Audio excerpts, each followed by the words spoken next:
La géothermie est la chaleur qui est naturellement présente au niveau de l'écorce terrestre. On en trouve partout au niveau de la planète.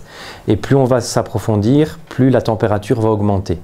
On a une présence de géothermie dans notre région et IDEA exploite depuis maintenant plus de 30 ans des puits qui ont été forés dans les années 70, un puits à Saint-Guilain, un puits à Douvrin et un puits à Glun. Et ces puits sont suivis notamment par l'Université de Mons pour tous les aspects liés à la science, à la connaissance ou la meilleure connaissance des ressources du sous-sol.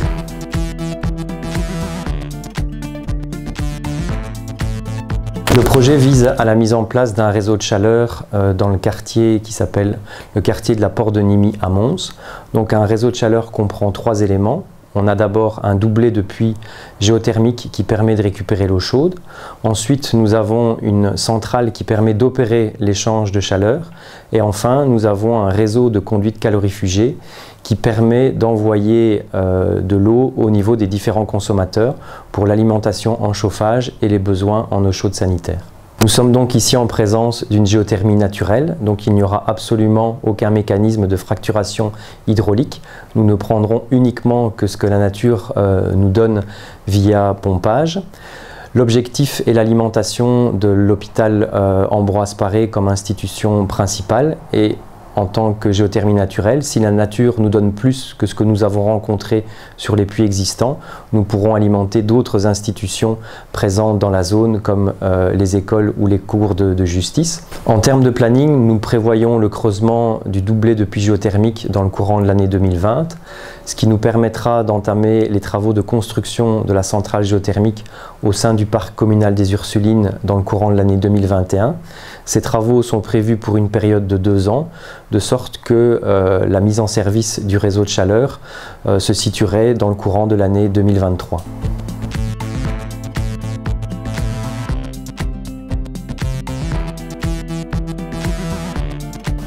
L'objectif du projet est de pouvoir fournir aux institutions publiques de la zone, en particulier l'hôpital Ambroise Paré, une énergie durable, propre et locale qui leur permettra d'économiser de l'ordre de 3500 tonnes de CO2 par an. Cette énergie est en outre complètement indépendante du contexte géopolitique mondial.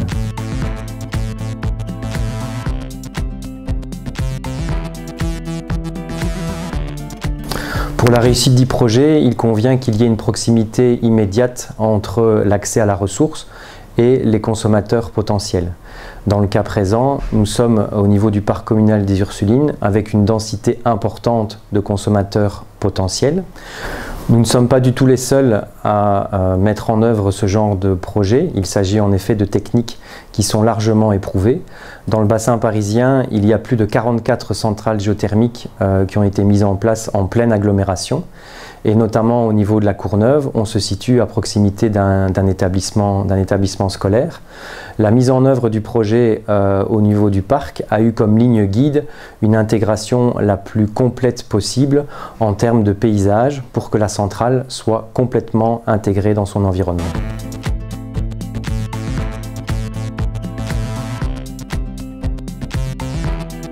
Il convient de distinguer 2 grandes périodes au niveau du projet.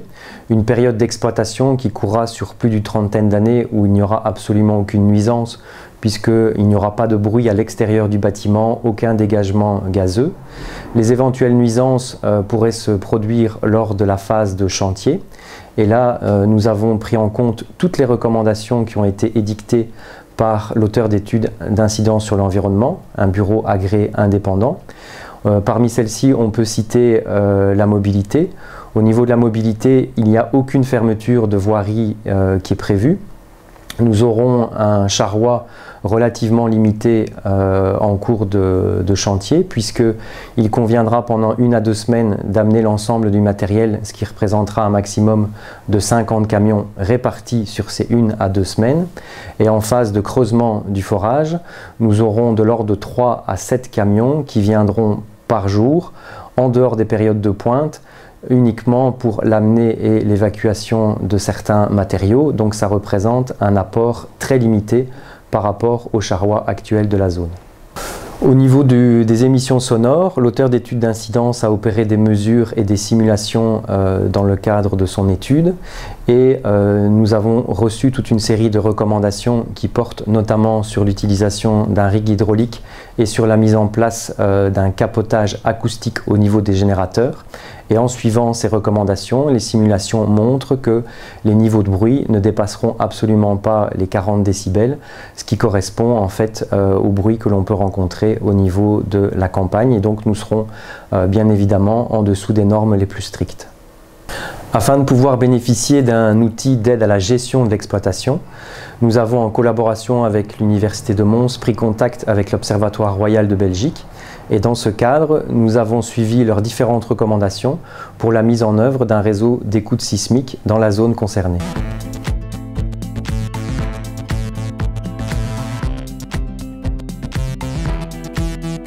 En ce qui concerne les riverains, nous proposons bien évidemment un projet environnemental puisqu'il y aura moins de dégagement de CO2 dans le quartier, mais c'est également un projet de ville, un projet de société.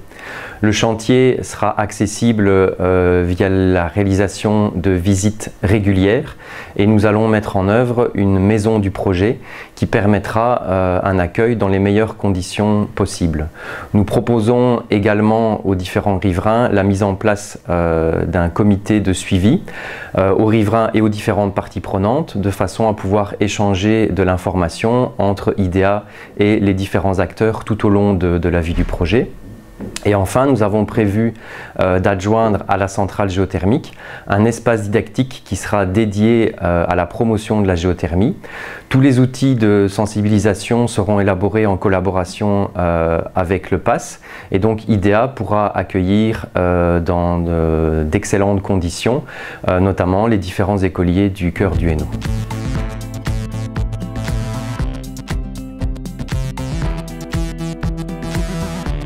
Dans la région montoise, un réservoir d'eau chaude a clairement été identifié en souterrain. Donc c'est de l'eau chaude qui s'écoule dans les pores et dans les fissures d'une roche calcaire située entre 2 et 3 km de profondeur.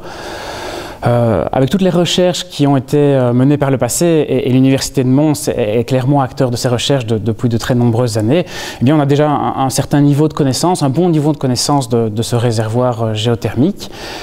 Dans le cadre du projet de la porte de Nimy, toute une série d'investigations complémentaires seront réalisées à partir de la surface notamment, et d'ailleurs des campagnes d'investigation géophysique ont été récemment réalisées dans la région, mais également dans les nouveaux forages géothermiques, puisque toute une série de mesures complémentaires sont planifiées, seront réalisées, et ces nouvelles données, elles sont bien sûr très importantes, notamment dans le cas de la gestion future de la ressource, et notamment pour savoir dans quelle mesure, jusqu'à quel point on pourrait exploiter cette ressource en eau chaude dans la région montoise.